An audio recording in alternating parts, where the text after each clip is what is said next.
Bukan hanya mintalah dalam nama aku, mintalah kepada Bapa secara langsung, karena Bapa akan memberikan. Mintalah, sampai sekarang kamu belum minta.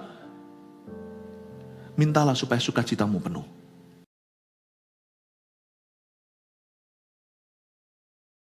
Berkati pekerjaan jemaatmu, khususnya di dunia kerja, di mana mereka bergumul sehari-hari di marketplace atau di tempat bisnis, di kantor mereka, di perusahaan tempat mereka bekerja.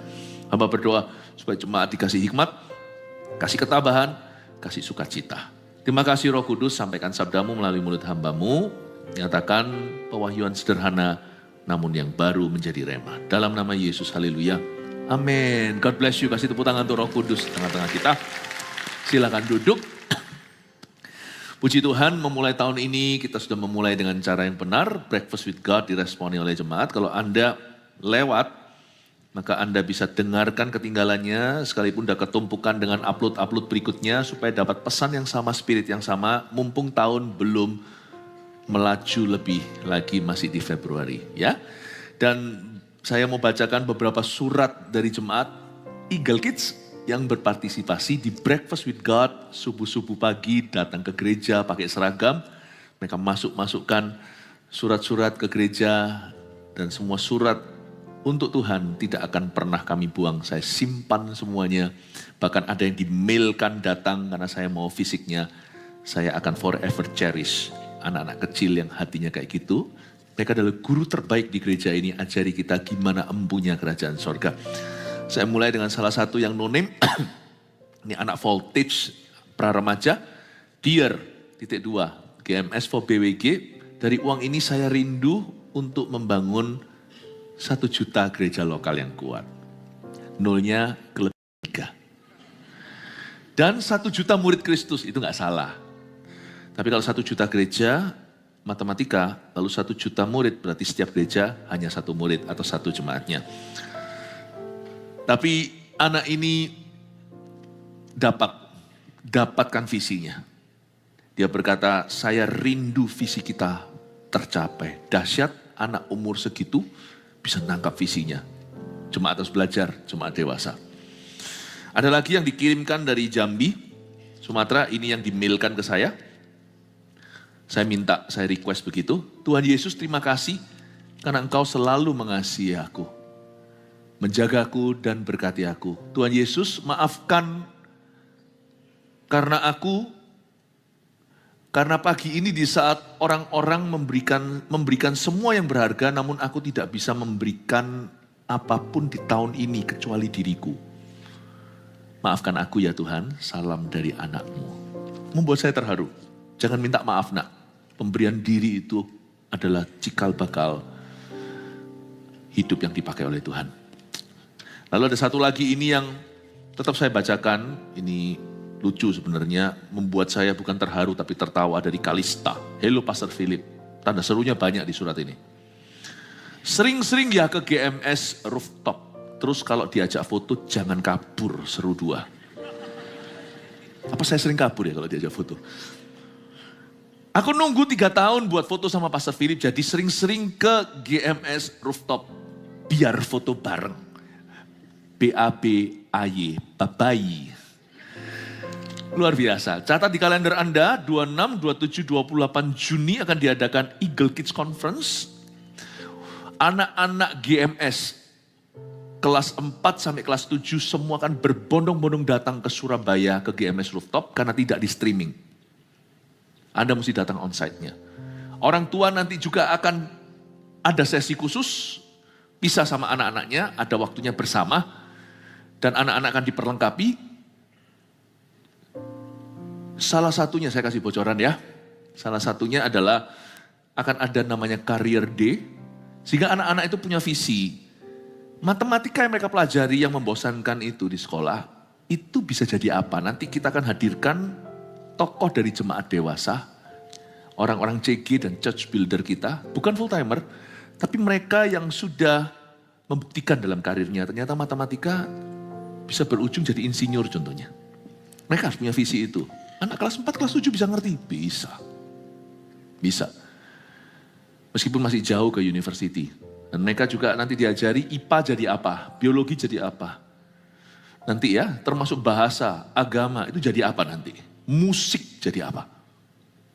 Nah, anak-anak, kalau saya punya anak usia sekian, kelas 4 sampai kelas 7, saya mau tinggal di bulan, saya akan naik astronot pulang untuk bawa anak saya ke sini. Karena tidak ada konferensi seperti itu yang pernah saya tahu di dunia ini. Eagle Kids Conference adalah satu-satunya nanti. Kasih tepuk tangan tuh Tuhan. Haleluya. So excited. Jangan lupa, akhir Juni, berlibur ke Surabaya, sekalian konferensi. Hari ini 5 kali saya kasih tema besarnya Business Breakthrough. Karena saya terbeban untuk mendoakan dan beri firman tentang pekerjaan jemaat atau profesi Anda. Baik Anda yang kerja sama orang atau Anda lah pemilik usahanya. Tapi 5 kali ibadah hari ini bukan seminar bisnis karena bisnis itu masing-masing spesifikasi. Anda yang paling tahu bidang Anda. Tapi soal hati adalah urusan saya. Karena itu hari ini ada prinsip-prinsip berkat dalam Alkitab yang harus kita temukan yang akan memperlengkapi kita di dunia kerja. Nah, ini bisa berlaku untuk siapa saja dalam bidang manapun. Saya berdoa kalau hati Anda diberkati, apapun yang Anda jamah akan diberkati oleh Tuhan.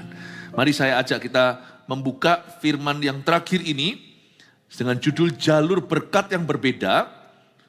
Kita lihat hal pengabulan doa di Matius pasal 7 ayat 7 sampai 11. Matius 7, 7-11 ya. Hal pengabulan doa, saya bacakan ayat per ayat. Mintalah maka akan diberikan kepadamu. Carilah maka kamu akan mendapat. Ketoklah maka pintu akan dibukakan bagimu. Karena setiap orang yang meminta menerima dan setiap orang yang mencari mendapat dan setiap orang yang mengetok baginya pintu dibukakan. Adakah seorang daripadamu yang memberi batu kepada anaknya jika ia minta roti? Atau memberi ular jika ia meminta ikan? Jadi jika kamu yang jahat tahu memberi pemberian yang baik kepada anak-anakmu, apalagi Bapamu yang di sorga, ia akan memberikan yang baik kepada mereka yang meminta kepadanya. Jalur berkat yang berbeda, nanti saya akan tunjukkan ada 3 jalur itu yang beda-beda. Sebenarnya berkat tidak terlalu jauh. Berkat itu sudah ada di rumah atau ada di dalam diri kita. Tuhan sudah menaruhnya.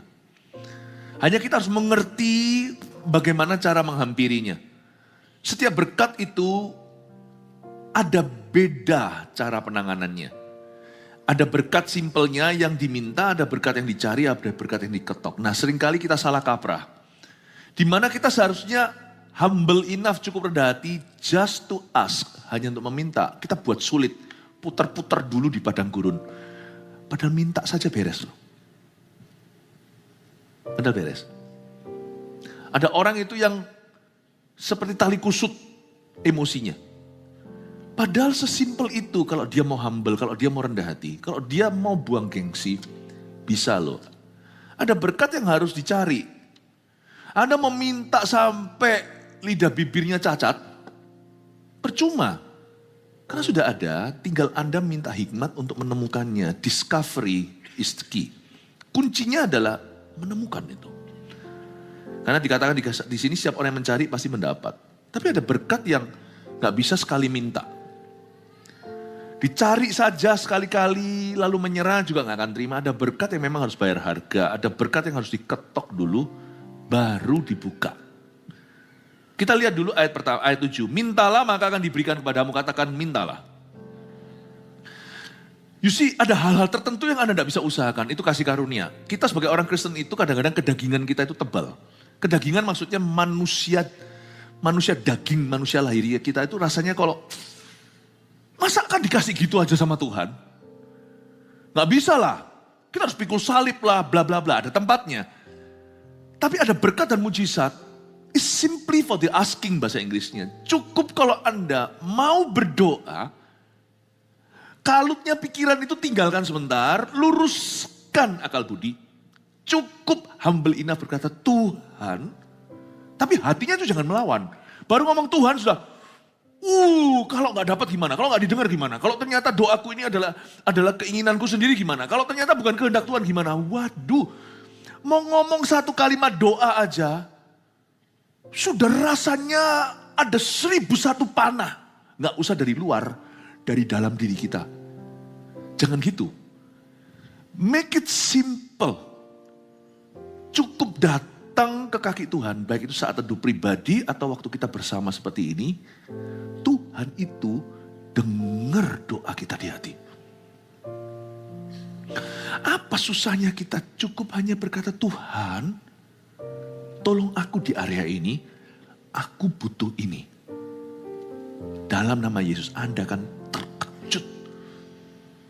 Tuhan itu tidak seperti yang seringkali kita bayangkan, dia itu selalu lambat karena waktunya bukan waktuku. Waktu Tuhan bukan waktu kita itu juga bisa lebih cepat loh. Saya kasih contoh. Bahkan saya belum minta. Apa yang kita tidak minta, kita belum minta, kita belum pikirkan. Tuhan sudah sediakan. Pernah gak kita alami, bukan karena saya spesial. Tuhan terhadap anak-anaknya selalu kadang-kadang ada spontanitas-spontanitas yang kita tidak mengerti. Saya pernah ya suatu hari itu kepikir itu, kepingin makan ini. Ya, saya suatu hari ini, saya cerita. Saya habis pelayanan di mana saya lupa, hidup saya kan selalu kerumun orang. Jadi kadang-kadang bukan karena tidak punya uang bisa beli sesuatu, tapi gak punya waktu. Kadang-kadang keinginan saya itu konyol sekali. Saya tuh kepingin, saya gak bisa cerita, ini sudah lewat gak apa-apa, saya gak minta. Kalau saya ngomong ceritain orang kepingin apa itu kadang-kadang bisa memancing untuk diberi. Permintaan serius saya gak akan beritahu Anda. Saya kalau minta itu sama Tuhan. Kalau saya minta sama manusia nanti rule-nya beda, nanti saya jelaskan. Tapi saya kesaksian, saya kepingin sekali. Waktu itu saya gak bisa sebut namanya sih, saya gak mau endorse apa-apa. Saya itu digoda terus lewat SMS-an, ini loh ada diskon ini. Es krim ini. Saya kepingin itu, es krim itu. Saya itu bukan pemakan es krim. Anak-anak saya tahu, es bukanlah makanan favorit saya. Tapi bisa kepingin. Itu udah pikiran, ini obsesi, tengking, ini setan. Bukan, kadang-kadang kita tuh manusia. Bukan hanya punya kebutuhan, kadang-kadang kita juga punya kemauan. Dan Tuhan tuh oke loh dengan itu. Sekonyol itu padahal yang kuurus itu urusan hidup dan mati orang. Es krim saudara didengar sama Tuhan. Saya kepingin itu, bukan diskonannya. Gambarnya itu loh yang menggiurkan. Saya gak murahan. Saya malah justru gak suka, bukan karena saya kaya raya. Saya gak suka orang itu suka punya mentalitas free itu loh. Itu juga merusak pasaran. Jadi semua itu materinya dikurangi. Supaya apa? Jor-joran harga lalu nanti gak enak. Dulu enak sekarang gak sedap. Saya gak mau. Kalau saya suka sesuatu saya rela bayar harga. Saya gak jadi orang punya mental. Saya jadi orang cheap itu saya gak mau gitu. Kalau orang itu memang memberikan servis yang baik. Kita harus berani tips kalau memang ada tips-tipsan. Kita harus berani. Kita harus hargai hasil orang, produk orang, servis orang. Makanya hidup kita kalau kita tidak taruh di level kayak gitu. Murahan atau rendah. Tuhan nanti juga akan tunjukkan penilaian orang sama kita juga menghargai. Kita nggak akan pasang harga di sana. Bukan berarti orang yang foya-foya enggak, di mana harus hemat, hematlah. Tetapi kalau kita itu nggak punya mentalitas murahan, gratisan, gratis, bayar nggak? Daud berkata, aku nggak akan kasih Tuhan apa yang tidak kubayar harganya. I will not give God that which cost me nothing. Waktu dia beli tanah dari Arauna, ini kok jadi melebar ya, padahal tadi ngomong tentang es krim cone aja. Saya pingin tuh, bukan diskonannya, gambarnya lagi muncul lagi. Menantang ini, saya kepingin ini.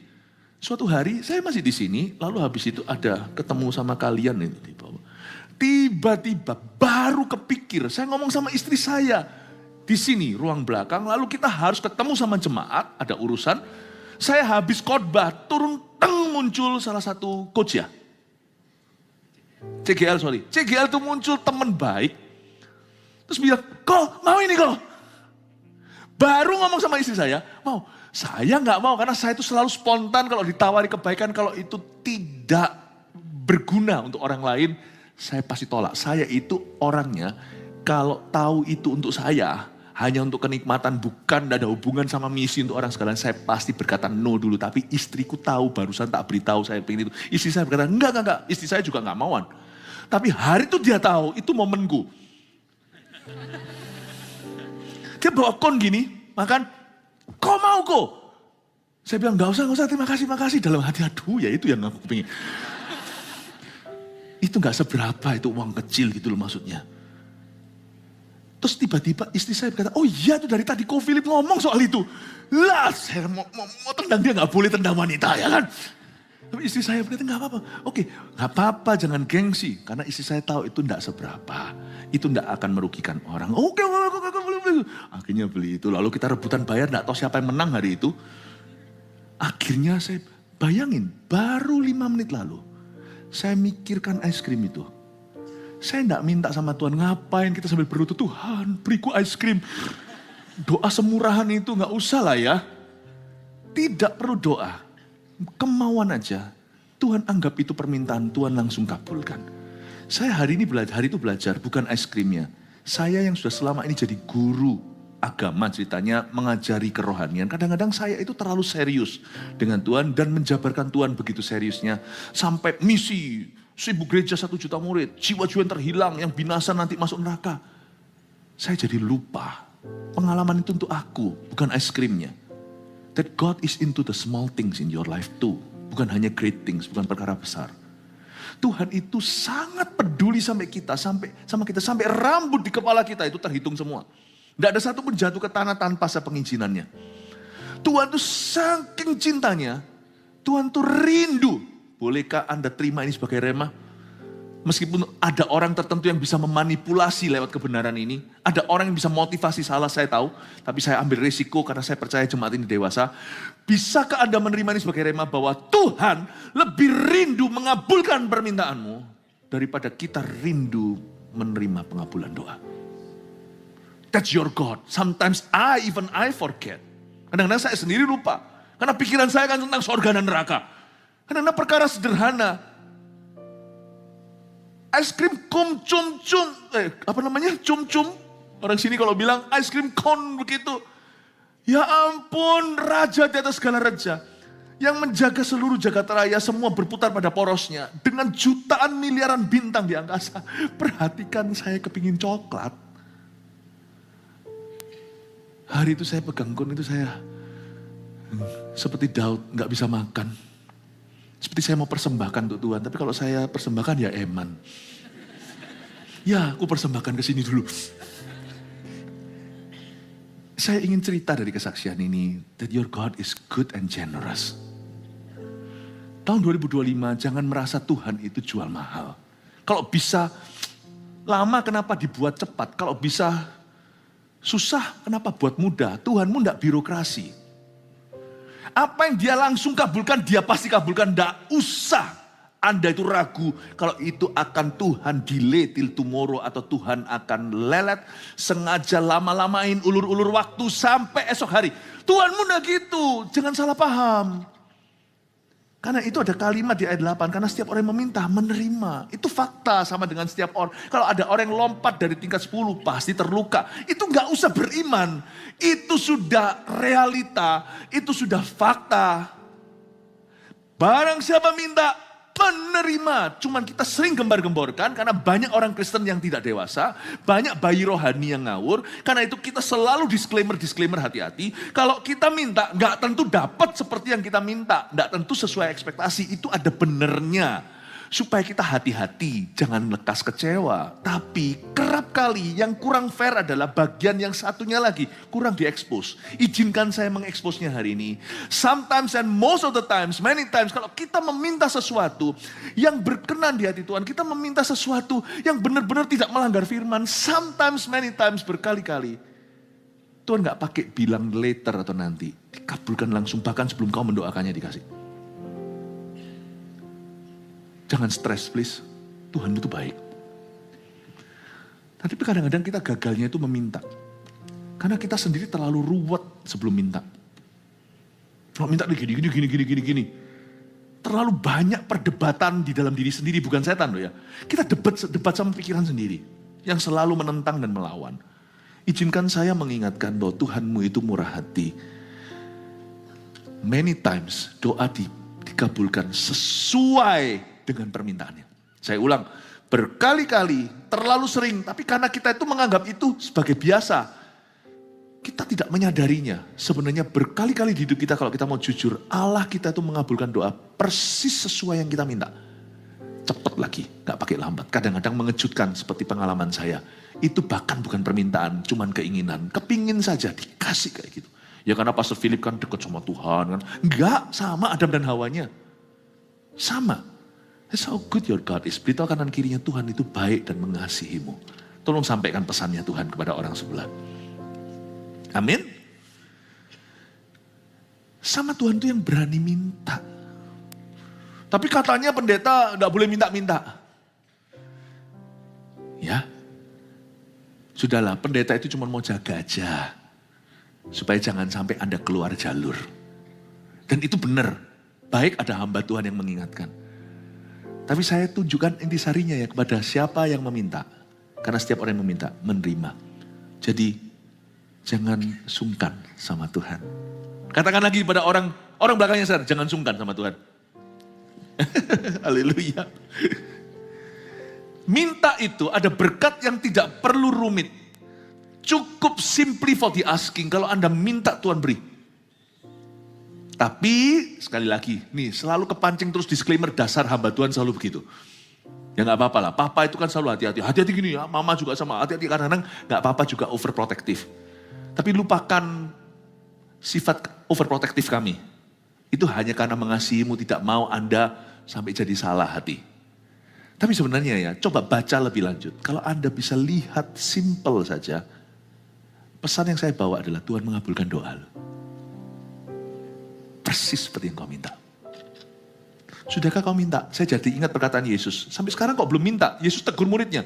Loh, kayak Yesus yang butuh aja. Kalau sampai sekarang kamu belum minta, mintalah kepada aku. Tidak berkata kamu minta pada Bapa demi namaku saja, tapi mintalah kepada Bapa. Bukan hanya mintalah dalam namaku, mintalah kepada Bapa secara langsung, karena Bapa akan memberikan. Mintalah, sampai sekarang kamu belum minta. Mintalah supaya sukacitamu penuh.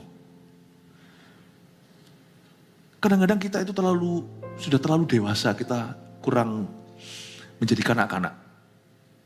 Kita harus memiliki iman seperti anak kecil, berani meminta. Tapi kalau sama manusia, jangan minta mentahan. Kadang-kadang ada berkat tertentu itu yang sudah ada, cuman kita nggak berani minta.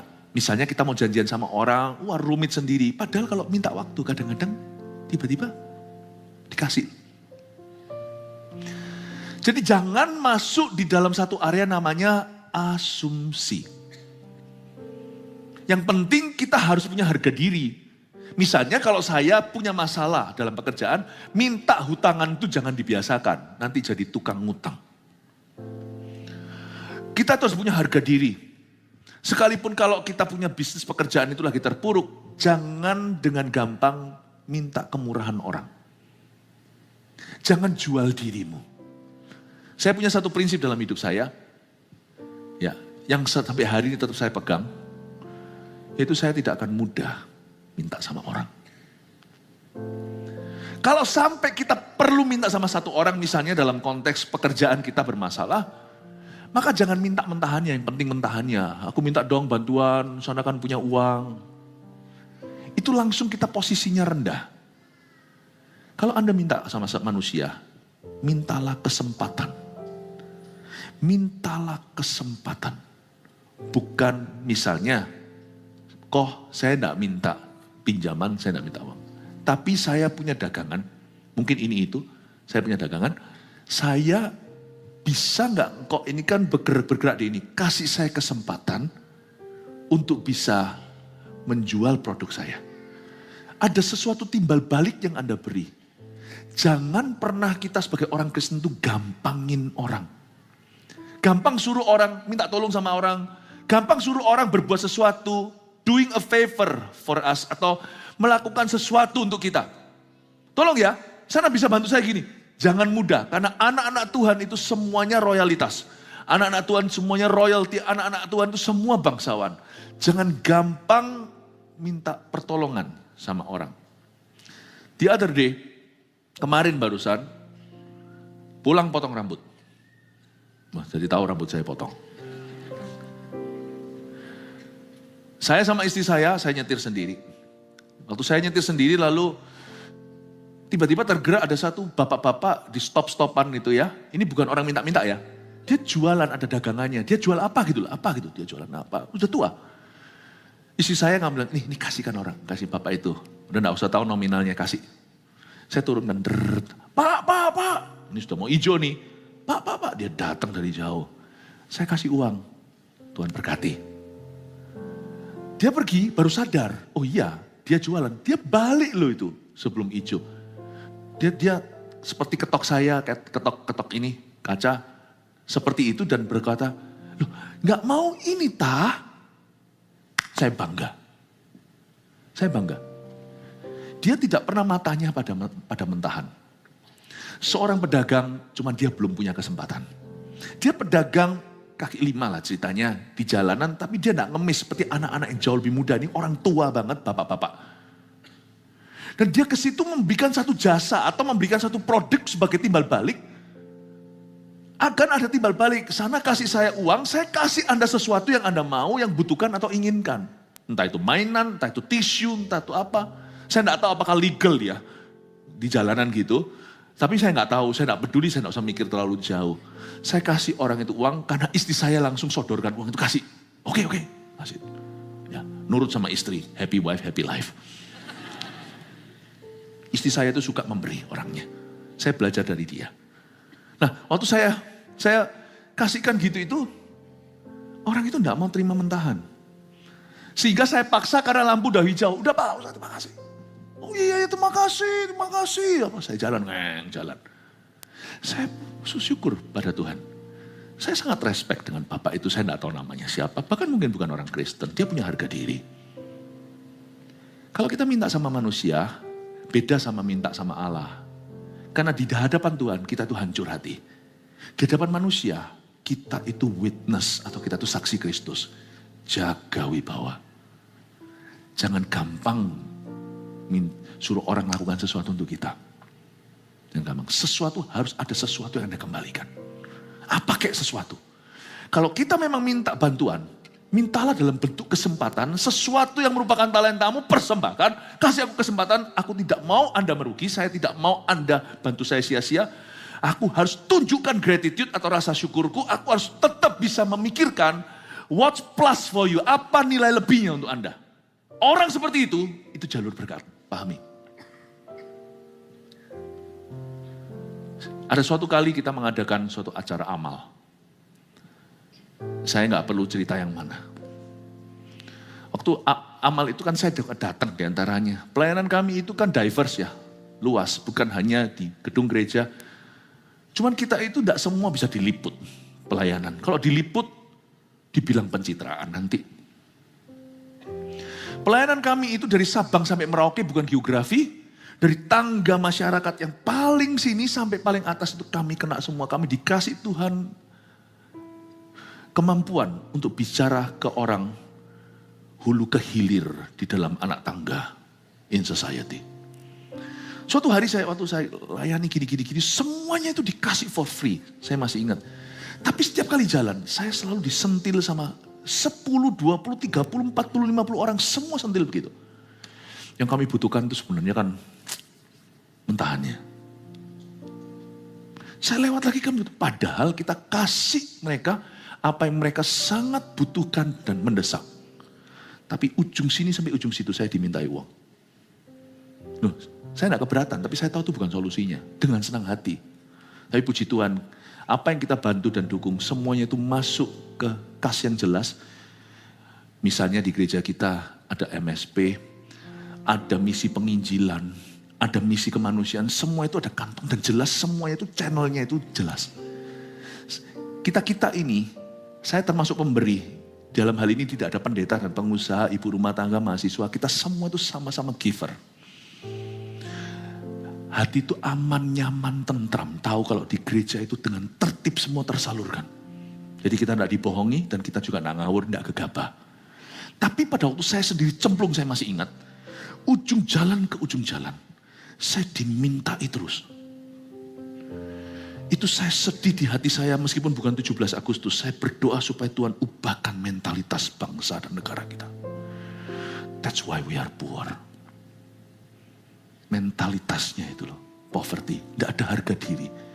Saya diajari dari kecil. Mau sampai kelaparan saya tidak akan pernah berlutut bersujud minta roti. Saya tidak akan pernah minta roti. Saya akan minta kesempatan. Give me an opportunity. You tidak akan pernah menyesal. Pernah percayai saya. Kalau itu saya berani tantang orang. Kalau saya memang butuh bantuan, saya akan ketok pintu dan berkata, Bapak, kasih saya kesempatan. Give me. Tunjukkan. Beri saya kesempatan untuk membuktikan pada Anda bahwa saya bisa berguna untuk Bapak. Saya tidak punya apa-apa. Mas perak tidak aku punya. Tapi aku punya suatu. Saya punya integritas. Saya punya determination. Saya punya suatu kegigihan. Saya punya keuletan. Aku akan tunjukkan. Anda adopsi saya berada di sayapmu. Perusahaan tidak merugi ada saya. Tapi justru saya bawa devisa. Hal yang sama yang saya terapkan dalam pelayanan. Di dalam gereja, tidak semerta-merta orang berkata, pendeta enak. Kami itu kerja mati-matian. Kalau kami tidak bisa membawa kembali apa yang telah diberikan pada kami. Kami adalah defisit. Kami bukan aset. Buat perusahaan, organisasi atau apapun termasuk ministry yang kami bantu, yang kami dukung. Jadi orang itu kita harus punya harga diri. Saya ngomong gini, maaf jangan ada yang tersinggung.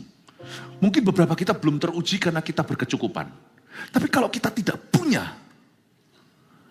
kalau kita tidak punya, Bapak Ibu Saudara, kita baru akan ketahuan warna aslinya.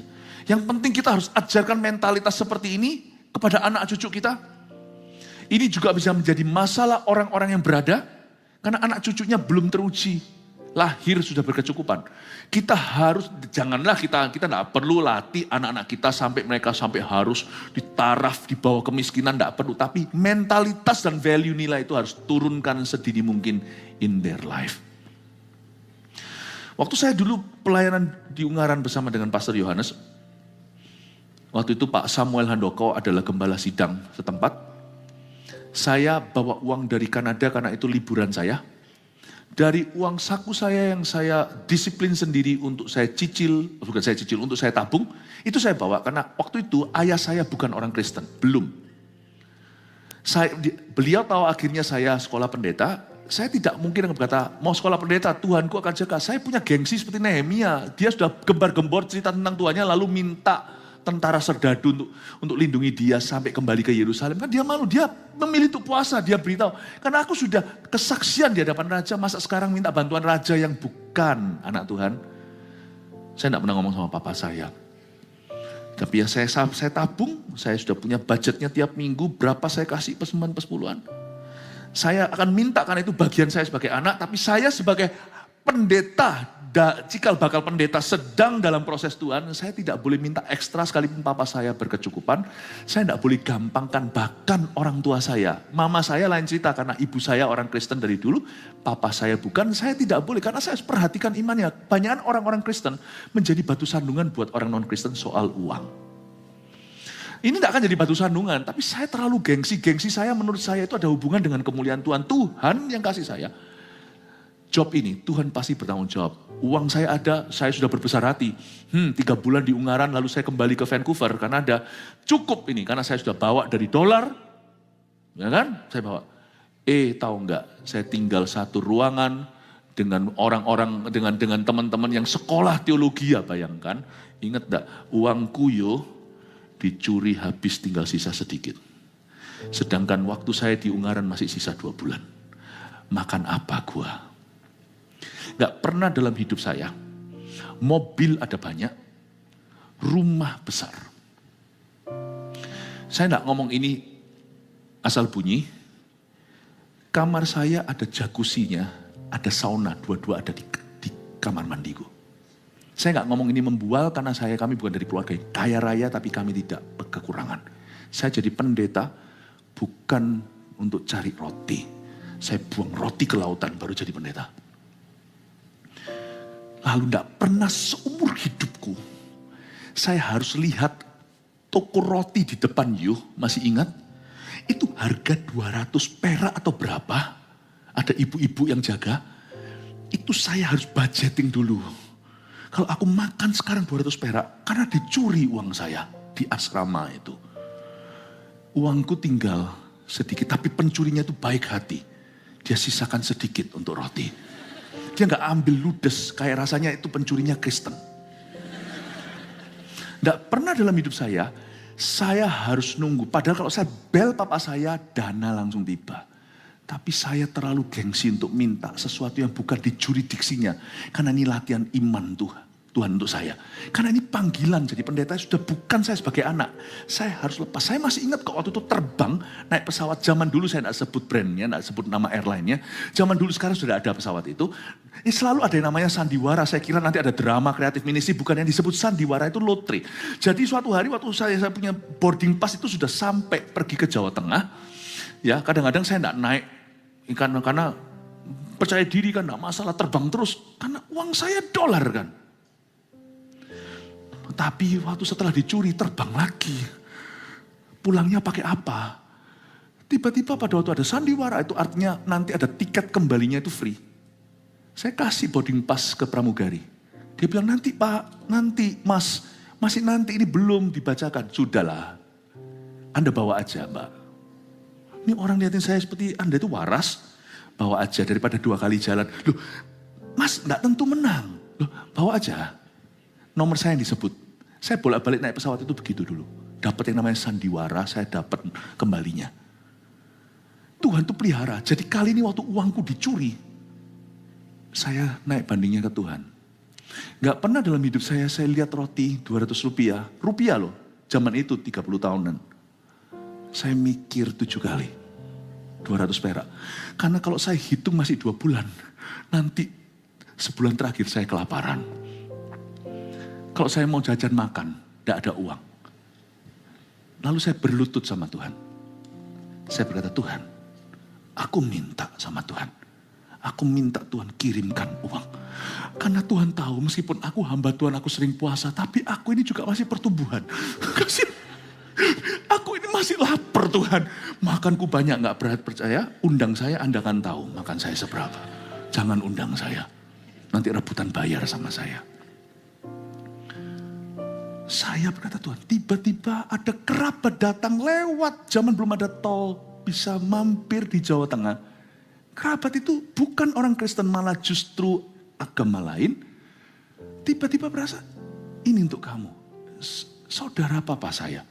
Ya ampun Tuhan. Akhirnya saya tertegur. Lain kali aku gak mau minta gini, wis aku beranikan diri minta sama papa. Daripada nanti om yang datang, toh sama saja. You know, God must teach me humble. Kadang-kadang kita itu terlalu gengsi. Tuhan ajari saya. Tapi waktu saya doa, keesokan hari beliau datang. Uang saya cuma sisa puluhan ribu rupiah, masih ada 3 bulan. Anda tidak pernah dengar yang gini kan? Anda kira saya pelayanan langsung begini kan? Anda tidak tahu tren-trenan saya. Ayat ini sekarang jadi pengajaran, dulu jadi pegangan saya. Kalau enggak gitu, saya lapar, makan saya banyak, besok makan apa?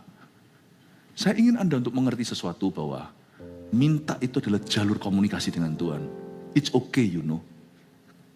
Tapi puji Tuhan, Tuhan itu baik sekali. Saya seharusnya enggak mau cerita ini, jadi Anda tahu banyak nih. Tapi enggak apa-apa ya, jaga rahasia saya ya. Mintalah maka akan diberikan kepadamu. Carilah maka kamu akan mendapat. Ketoklah maka pintu akan dibukakan bagimu. Coba lihat sekarang kata carilah. Coba katakan carilah. Ada berkat yang tidak perlu Anda minta. Sudah ada di sana. Jadi tadi pagi saya sampaikan tentang 5 roti 2 ikan. 5 roti 2 ikan itu mereka bawa pulang 12 bakul penuh. Berarti ada roti yang tercecer sana sini. Pada waktu Yesus memberi instruksi, tolong kumpulkan roti. Mungkin ya nggak ditulis di Alkitab secara detail. Saya bisa bayangkan beberapa muridnya udah kenyang. Orang kenyang kan malas gerak. Semua orang udah makan, 5.000 orang makan sudah pergi. Cecer sana, cecer sini. Tapi karena Tuhan itu menunjukkan satu sifat. Orang yang bisa menghargai perkara kecil bisa melakukan perkara besar. Bagi murid-muridnya mungkin ngapain sih Tuhan pakai tapau segala? Buat apa? Pakai tapau segala. Tuhan suruh mereka, guru beri instruksi, kumpulkan roti. Nah, bayangkan satu bukit luas, roti 12 bakul kelihatannya banyak. Tapi kalau itu di ribuan meter persegi arealnya, roti itu dibagi-bagi cecer sana sini, kelihatan dikit. Tuhan ajari mereka satu prinsip. Kamu jangan remehkan sesuatu yang dari titik kejauhan itu nampaknya tidak banyak.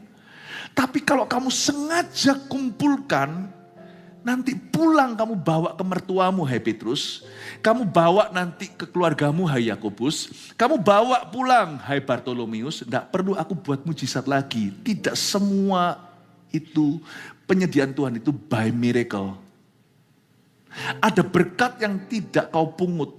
Ada berkat yang sudah ada, tapi nampak kecil. Tapi kalau Anda mau teliti dan telateni, kalau Anda mau sungguh-sungguh jeli dan kumpulkan, duduk bersama dan cari, Anda akan menemukan 12 bakul ternyata masih ada. Harta karun, harta terpendam kadang-kadang sudah ada di rumah kita. Cuman kita remehkan, apa sih itu artinya? Elisa mau membuat minyak mengalir dari buli-buli. Dia bilang sama janda itu, ada apa di rumahmu? Tidak ada sesuatu. Aku hanya punya satu gentong, yaitu. Dia berkata, kalau kamu bisa melihat gentong itu sebagai berkat, kamu cari dulu di rumahmu, dari situ permulaan minyak pertama mengalir. Bapak, Ibu, Saudara, ada berkat yang tidak usah kita minta. Kadang-kadang kita minta mujizat, miracle, padahal Tuhan ngomong begini, coba noleh ke rumahmu, atau lihat ke sekelilingmu. Sudah ada, mungkin ketika 5.000 orang makan, siapa tahu rasul-rasul belum kenyang misalnya. Atau mereka masih mikirkan hari itu Petrus kan tidak bisa jadi nelayan karena dia harus pelayanan. Siapa yang bawa pulang ke rumah, zaman belum ada kulkas, pasti mereka harus bawa roti yang fresh, grass. Petrus minimal yang punya mertua berarti punya istri. Dia tidak bisa pulang bawa roti. Mungkin di dalam hatinya, Tuhan, aku minta. Waktu dia berkata mungkin ya, siapa tahu, ini saya spekulasi, ini imajinasi. Mungkin aja dia berkata, Tuhan, boleh nggak Tuhan buat miracle lagi, kasih satu roti, beberapa roti lah aku bungkusin bawa pulang untuk mertua yang tua. Tuhan bilang, oh nggak usah, kali ini aku nggak mau buat mujizat. Petrus kecewa, enggak, bukan. Kamu lihat, apa Tuhan, itu kamu pungut, itu kamu pungut, itu kamu pungut. Itu sama orang ditaruh di sapu tangannya, itu taruh di ini, itu kamu pungut. Tuhan, itu sedikit, hanyalah remah-remah roti. Enggak, Tuhan bilang, coba kamu lihat yang saya lihat. Ya Tuhan, kamu pungut satu-satu, coba nanti kamu lapor ke saya sisa berapa. Datang 12 bakul penuh. Kita kan selalu merasa kurang. Tidak bisa. Ada berkat yang Tuhan tidak akan berikan lagi, tidak akan Tuhan membuat mujizat lagi. Ada berkat yang sudah kececeran di hidup Anda kumpulkan. Bukan tentang money melulu, tidak tentu tentang duit atau uang saja. Tetapi akan ada berkat yang Tuhan yang sudah taruh di hidupmu, tapi selama ini tidak pernah kau anggap menjadi sesuatu di dalam hidup Anda.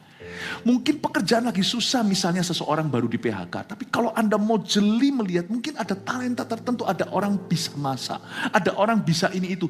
Nanti akan muncul industri baru. Ternyata kita minta berkat yang besar, Tuhan sudah sediakan recehan yang kita anggap remeh. Tapi waktu kita kumpulkan, jadi sesuatu yang menghidupi. Berarti tidak ada kata game over dalam Tuhan. Hari itu murid-murid tidak mengalami mujizat lagi. Ada berkat yang datang by miracle. Ada berkat yang datang ada berkat yang datang karena mujizat, ada berkat yang datang karena kita jeli melihat. Kadang-kadang kita juga di CG kan masa yang sama. Berkat itu tidak tentu materi. Aduh, nggak ada pemimpin. Tuhan waktu melihat Gideon pertama kali juga bukan pemimpin. Dia itu bersembunyi di belakang tempat pengirikan anggur, injek-injek gandum segala, mengirik gandum. Lalu habis itu malaikat keluar dan berkata, kau pahlawan gagah perkasa. Dalam hati, gagah perkasa apa yang aku lari dari Midian? Tapi kalau dia belajar melihat yang Tuhan lihat, dia akan melihat bahwa dia akan mengalahkan tentara musuh dengan 300 tentara saja. Kadang-kadang kita gak bisa melihat. CG kita lihat, mana ada. Tuhan, ada berkati aku, kasih aku pemimpin, kan kita maunya gini. Langsung Tuhan utus sesuatu yang seperti Pastor Yohanes. Yang satu sesuatu yang langsung seperti langsung Pastor Moro. Atau langsung seperti siapa. Kita maunya.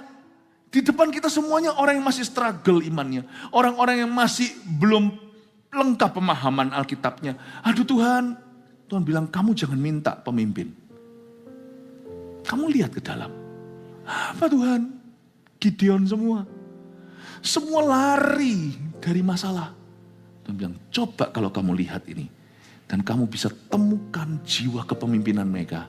Dan dengan kuasa Roh Kudus melalui hidupmu, kamu layani mereka. Mereka jadi pemimpinmu yang luar biasa. Kalau Tuhan tidak menjawab doa kita, saya curiga kemungkinan berkatnya sudah ada, cuman kita belum jeli melihatnya. Anak saya waktu kecil tanya sama saya suatu pertanyaan yang menurut saya brilian. Daddy, emas itu kan dari tanah. Dia bilang gitu. Kok bisa mereka tahu ada emasnya? Itu masih umur berapa? Warren tanya sama saya waktu kecil. Iya ya.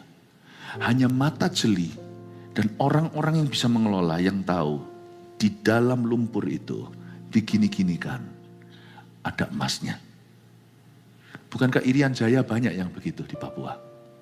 Katanya 1 minggu mereka cuma gini-gini aja sudah menghasilkan sekian. Coba bayangkan. Bapak Ibu Saudara, dibutuhkan mata jeli dan iman untuk melihat berkat yang tidak perlu diminta. Tinggal kau cari dan temukan. Sebab Alkitab mengatakan setiap orang yang mencari mendapat. Lalu ada berkat yang harus diketok.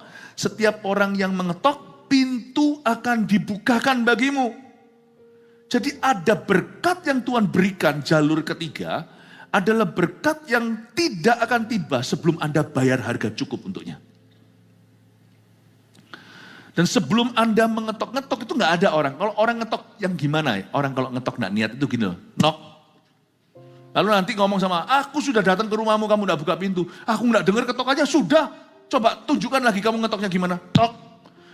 Itu nggak niat bro. Ketok itu minimal 2, 3, 4 kali. Tok, tok, tok, tok, tok.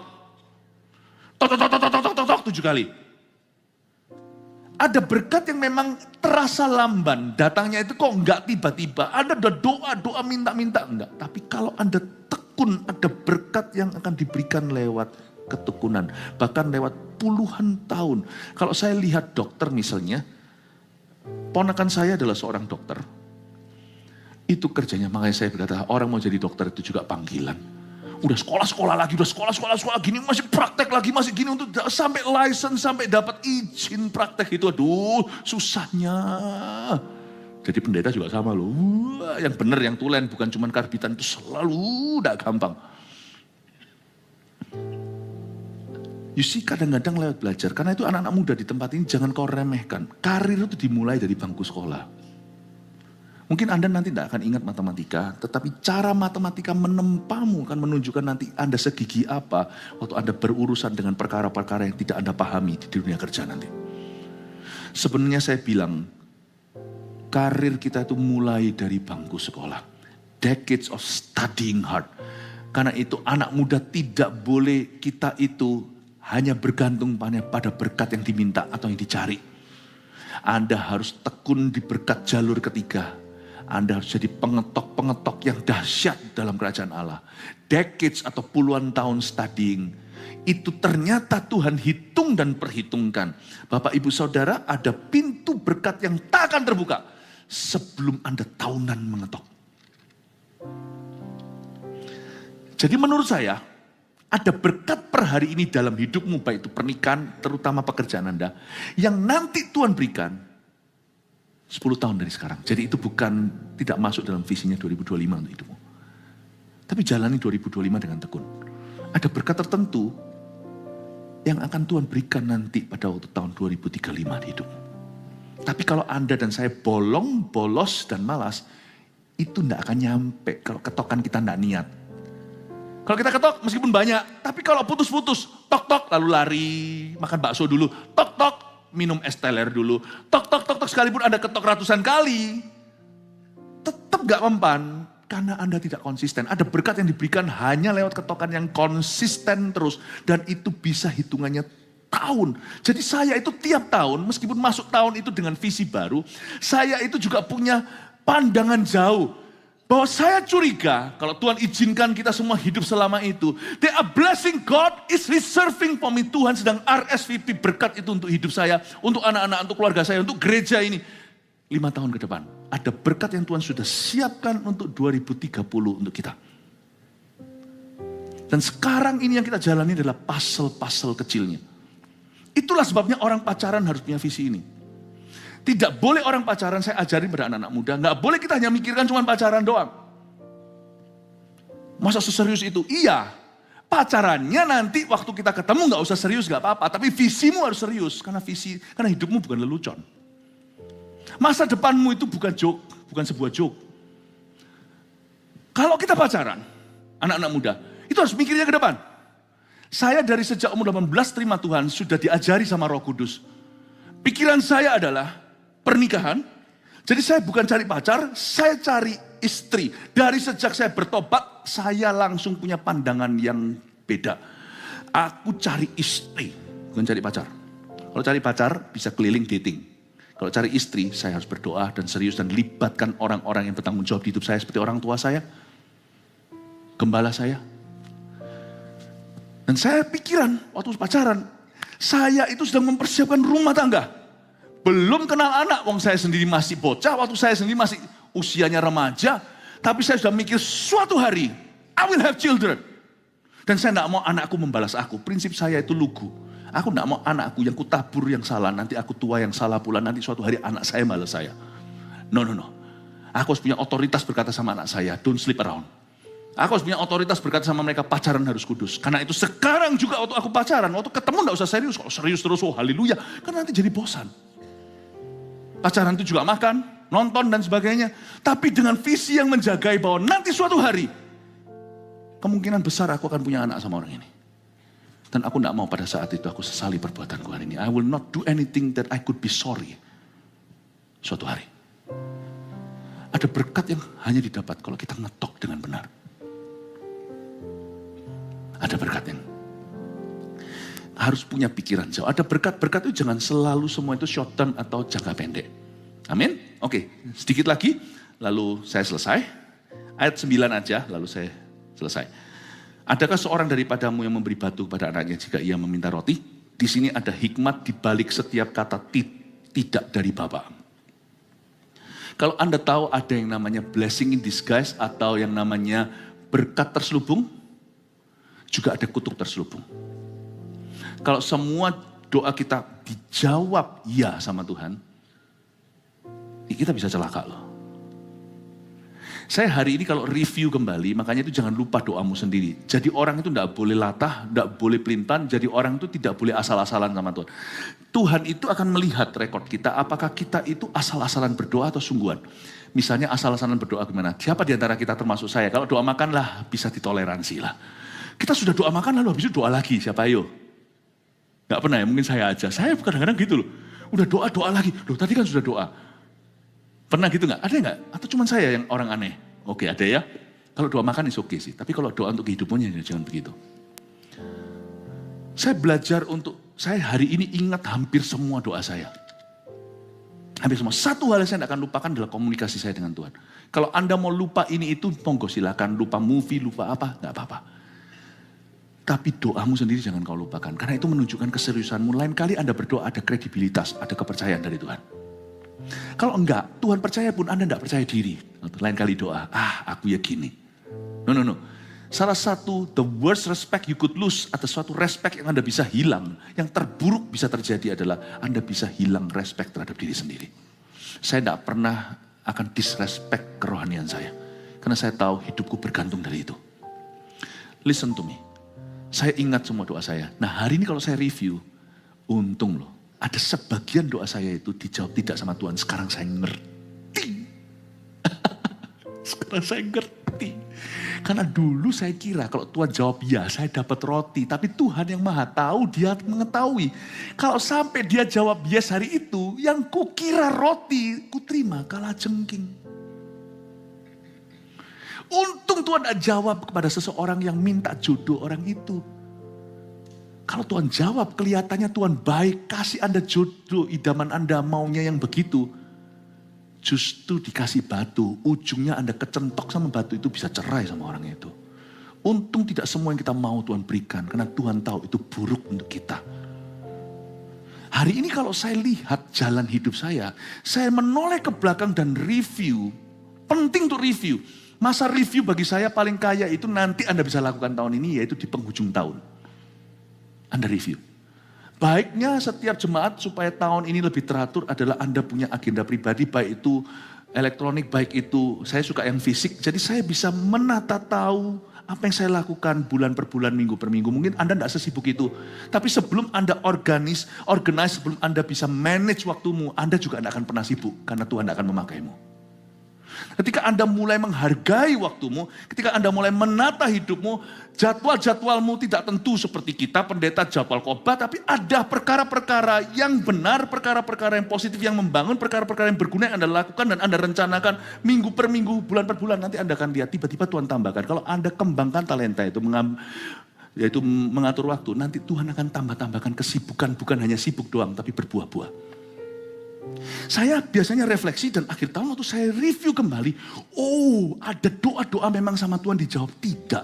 Dan saya kamsyah, saya berterima kasih. Karena saya ngerti, kalau saya dijawab iya, jalur hidupku sekarang sudah lain.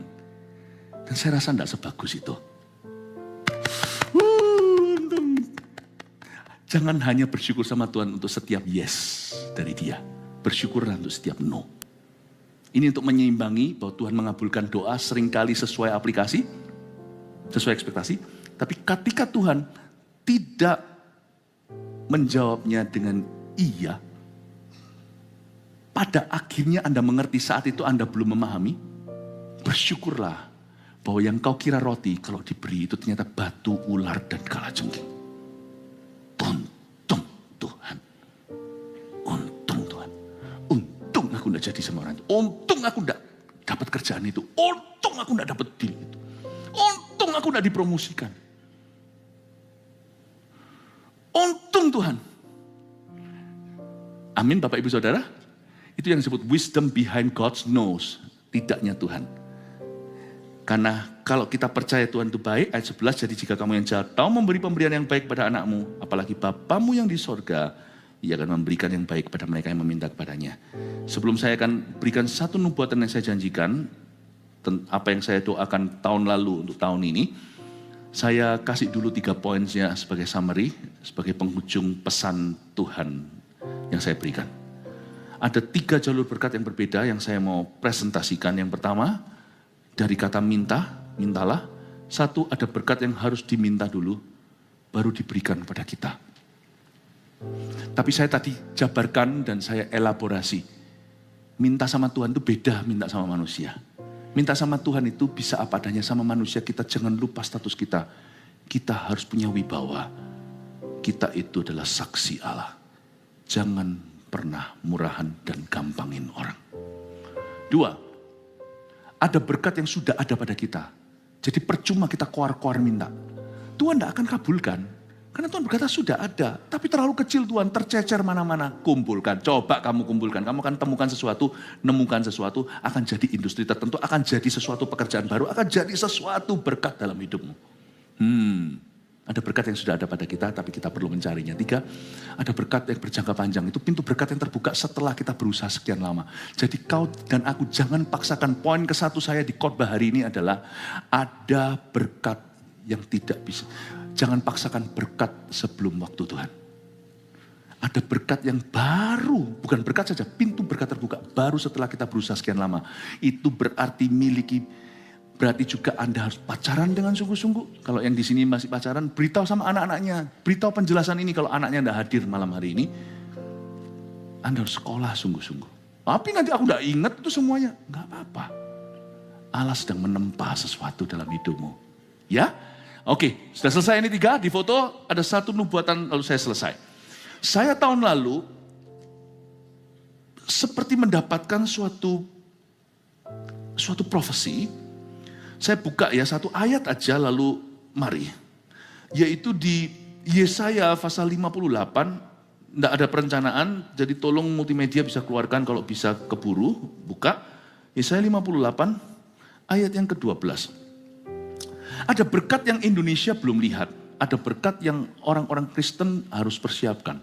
Ini berkat seperti di Mesir, Yusuf itu, waktu zaman Firaun dapat mimpi, sudah dapat hint atau dapat bocoran dari Tuhan. Yaitu ada sapi, lembu yang wagyu, yang gemuk-gemuk. 7 tahun pertama, 7 tahun berikutnya kurus, kering kerontang. Lalu yang gemuk, dimakan yang kurus, kurus tetap kurus, gak gemuk-gemuk. Itu masa paceklik. Nah, ada berkat yang nggak diberikan dalam waktu dekat. Tapi kalau kita itu hebat, kalau kita bisa mendengar suara Tuhan, kita akan mempersiapkan diri, atau kalau bagi kita rasa kita sudah terlalu tua, itu mungkin generasi di bawah kita, yaitu anak cucu kita persiapkan, dan termasuk anak rohani juga bisa. Karena berkat itu selalu bermata dua, selalu ada berkat jasmani, selalu akan hadir juga berkat rohaninya. Tapi saya ingin rindu untuk Anda itu punya visi untuk sekolah anak-anakmu dan cucu-cucu Anda. Kalau Anda adalah grandpa-nya, mungkin Anda yang perlu pengaruhi. Enggak, untuk anak cucu Anda harus peduli. Ada berkat bagi Indonesia yang akan tiba nanti, tapi berkat itu dalam bentuk kesempatan dalam kesempitan, itu terselubung dalam kegagalan. Engkau akan membangun, saya dapat ayat ini melompat, cuman tahun lalu, tanggal 31 saya tidak sempat sebagikan. Mengapa? Karena keburu countdown. Makanya itu tahun ini saya minta waktu saya diperpanjang untuk saya impartasi. Jadi tapi tadi di ibadah sebelum ini tiba-tiba Roh Kudus membuat itu mencuat. Engkau akan membangun reruntuhan yang sudah berabad-abad. Perhatikan ya, pikir company. Ini akan ada reruntuhan yang berabad-abad di Indonesia. Tidak semua company dan kita tidak doakan. Tapi akan ada banyak yang gulung tikar. Bertahun-tahun kemudian, not now. Dan akan memperbaiki dasar yang diletakkan oleh banyak keturunan. Tidak mengganti fondasi, tapi memperbaiki. Diletakkan oleh banyak keturunan. SDM bermasalah. Bukan karena bisnisnya problema. Engkau akan disebutkan yang memperbaiki tembok yang tembus. Terus, yang membetulkan jalan supaya tempat itu dapat dihuni. Suruh anak Anda sekolah tinggi-tinggi. Tidak harus ke luar negeri. Seperti yang saya katakan tadi, pilih jurusan dulu, miliki visi. Serius dengan hidup ini, silakan guyonan nanti sehari-hari, tetapi visi hidupmu, tujuan hidupmu, jangan bercanda. Tuhan sudah mau datang. Sekolah yang baik, tinggi-tinggi. Kalau di sini ada papa mama yang pas-pasan, minta berkat, minta sama Tuhan, kasih beasiswa Tuhan, kasih bantuan, Tuhan itu dengarkan. Alright? Dan kalau di sini ada keluarga yang mungkin sama sekali semakin emas perak tidak aku punya, orang kan jalan sendiri dalam nama Tuhan. Anda jangan kaget, tapi Anda harus kasih mentalitas kerajaan Allah bagi putra-putrimu tercinta. Nanti gak perlu cari-cari pekerjaan. Orang yang pintar seperti Yusuf, 7 lembu, wagyu 7 lembu, kelihatan paru-paru, doreminya di tangan Yusuf. Bisa menjadi kesempatan luar biasa. Bapak ibu saudara, kemudian hari, uji dulu, saya juga tidak tahu pasti, tetapi saya terima ini waktu saya tidak memikirkan apa-apa. Akan banyak berkat akuisisi, dan yang nanti bisa mengakuisisi bisnis-bisnis yang gagal di tanah air, itu adalah anak-anak Tuhan yang jauh hari ngetok dan mempersiapkan diri. Nanti itu ya, akuisisi di tangan orang tertentu tidak jalan, retak tidak keruan, di tangannya Yusuf membeli seluruh Mesir. Kasih hikmat, Tuhan kasih hikmat bahwa nanti tahun-tahun ke depan tidak sedikit perusahaan yang tiarap dan gulung tikar. Bukan karena bisnisnya tidak ada, SDM-nya salah, dan lebih tepatnya tak ada perkenanan Allah. Siapkan dirimu, yang muda-mudi terutama, yang masih kecil, siapkan anak-anak Anda. Miliki visi. Karena saya menerima satu jelas sekali. Nanti Tuhan akan berikan yang namanya berkat akuisisi. Take over. Dan berhasil. Take over jadi. Nggak usah cari, nggak usah antri. Itu akan menawarkan diri ke pintumu. Kalau Anda smart enough, punya otak Salomo. Tapi hati Daud. Saya rasa itu bukan zaman saya. Saya nggak punya kemampuannya di sini. Nggak nyampe saya. Tapi anak-anak sekarang punya. Tapi kalau mereka sudah kena obat bius, ngegim terus. Habislah. Kalau papa mamanya memang mau buang anaknya dengan cara silahkan sana, mau buang-buang waktu dengan ini, semua matanya itu seperti sudah orang bengong. Kecanduan itu dan ini. Matilah generasi. Bonus demografi percuma di Indonesia kalau semua SDM-nya kayak begitu. Anak-anak Tuhan harus jadi garam. Saya nubuatkan 5 tahun, 7 tahun ke depan nanti, Anda akan mulai melihat, Anda akan dengar nama-nama yang belum pernah terdengar secara nasional. Anak-anak Tuhan dibangkitkan, yang bisa memutarbalikkan, tembok yang hancur, fondasi yang runtuh sama dia bisa dibangun kembali jadi bagus, lebih bagus daripada sebelumnya. Karena Tuhan berkenan, dan karena dia mempersiapkan diri. Mau ketok dari sekarang masih SD. Jangan tunggu nanti ketika terlambat. Kita doa ya. Ada berkat-berkat yang saya nubuatkan jauh hari itu akan terjadi. Mari kita doakan supaya anak-anak kita dipakai oleh Tuhan. Kasih tepuk tangan untuk Tuhan. Mari kita semua bangkit berdiri. Haleluya. Oh, praise the Lord. Siapa diberkati oleh Tuhan? Amin. Bapa di dalam sorga, terima kasih.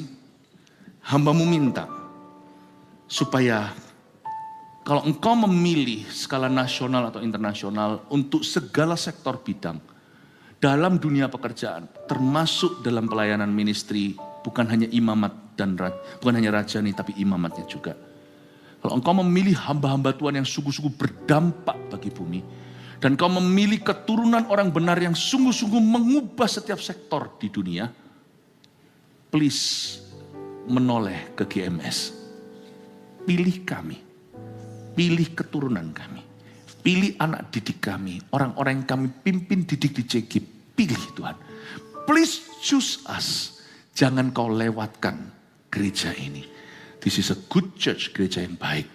Kami tahu kami mengejar perkenanan. Sebab kami tidak mengejar berkat di balik tembok gereja ini. Kami mengejar hati Tuhan. Karena Engkau tahu itu Tuhan. Bimbing kami. Kalau di sini nanti ada anak-anak muda yang mendengarkan ini. Kalau mereka selama ini sia-siakan waktu dan buang-buang hidup. Mulai hari ini mendengar firman ini mereka tidak akan lagi buang-buang potensi. Hamba berdoa Tuhan pakai Army of God usia AOG. Ini ya Tuhan Yesus di gereja ini. Usia Eagle Kids Tuhan pakai Tuhan. Dan kami orang tua juga tidak mau kalah. Bapa di sorga pakai kami. Pakai kami jadi pengaruh. Pakai kami jadi pemimpin. Pakai kami jadi musanya yang bisa melihat jauh. Pakai kami untuk membelah laut merah untuk generasi berikutnya.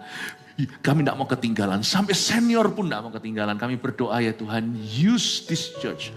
Pakailah jemaat gereja ini. Hamba berdoa, minta urapan-Mu. Kalau Engkau memilih orang-orang-Mu yang Kau pilih secara hebat di dunia ini. Kami tidak kejar sukses berhasil versi dunia.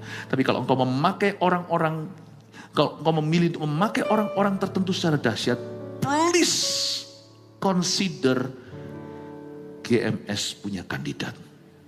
Hamba berdoa di dalam nama Yesus. Mungkin apa yang hamba katakan sekarang belum make sense bagi beberapa orang. Hamba-Mu seperti terlalu jauh melampaui waktuku, waktu kami semua. Beri mata iman. Hamba berdoa seperti Elisa berdoa untuk Gehazi. Buka matanya untuk bisa melihat kereta kuda. Hamba berdoa buka mata rohani, celikan mata rohani jemaat yang kugembalakan dalam nama-Mu. Open their eyes, oh God. Supaya mereka bisa melihat yang kulihat. Terima kasih Bapa di sorga. Dalam nama Yesus. Pulanglah jemaat yang terkasih membawa damai sejahtera. Berkat dari Allah Bapa, Putra, Roh Kudus menyertai hidupmu dari sekarang sampai selama-lamanya. Dalam nama Yesus. Haleluya. Amin. Selamat malam.